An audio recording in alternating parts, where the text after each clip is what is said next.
How do I think the pyramids were built? To be honest, I have no answer to that question. And anybody who tells you that he or she knows how the pyramids were built are not telling the truth, because we don't know. We don't know. The Great Pyramid contains a number of mysteries. The Great Pyramid, first of all, is very big. The Great Pyramid weighs 6 million tons. We can calculate that from its mass. It weighs 6 million tons. Its footprint is 13 acres. It's more than 750 feet along each side. It's 481 feet tall. More than 2.5 million individual blocks of stone were used in its construction. But it's not just big, it's really, really precise. The Great Pyramid is locked in to the cardinal dimensions of our planet. The Great Pyramid is targeted on true north within 3/60ths of a single degree. Now, no modern builder would create a large building and add onto his or her shoulders the additional burden of aligning it to true north within a fraction of a single degree. They just wouldn't get it. They wouldn't understand why it was important to do that. But something drove the builders of the Great Pyramid to go to a very great additional trouble, not only to create this massive, imposing monument, but also to lock it on to true north. And then other things, to incorporate into its dimensions the dimensions of our planet. I don't want to get too numerical or possibly even boring here, but if you take the height of the Great Pyramid and multiply it by 43,200, you get the polar radius of the Earth. And if you measure the base perimeter of the Great Pyramid accurately and multiply that measurement by 43,200, you get the equatorial circumference of the Earth.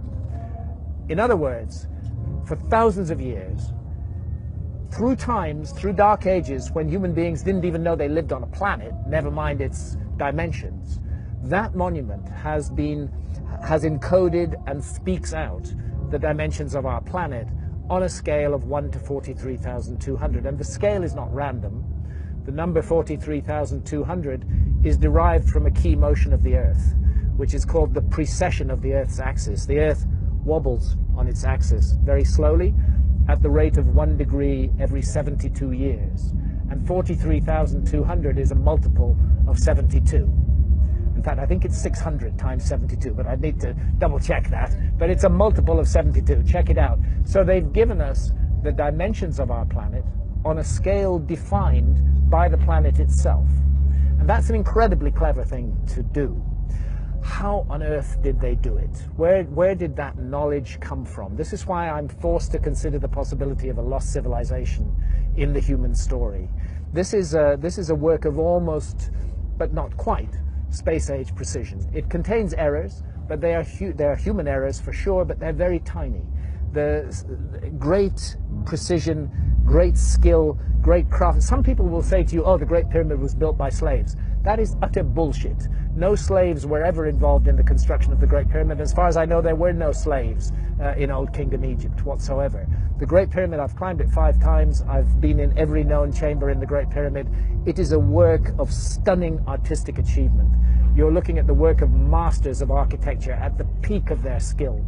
Not an unwilling labor force, but people who gave their labor to that work with love and with care and with attention. There are blocks of stone weighing 70 tons that have been raised more than 300 feet above the ground. And we're not talking a couple of blocks, we're talking dozens of blocks of that weight. The average block weighs about 2.5 tons. It's the moving of those huge blocks of stone, their arrangement into a high precision monument, and the achievement of actually doing it, because you know, if you make a small mistake at the base, by the time you get to the summit of your 481-foot high pyramid, you don't have a pyramid, you have a corkscrew. You know? They got it all right, and nobody today can explain how they did it, with the knowledge that is supposed to have been available in ancient Egypt, in the Old Kingdom, and with the tools that are supposed to have been available. And that's why I can't help feeling that we are missing some chapter from the human story.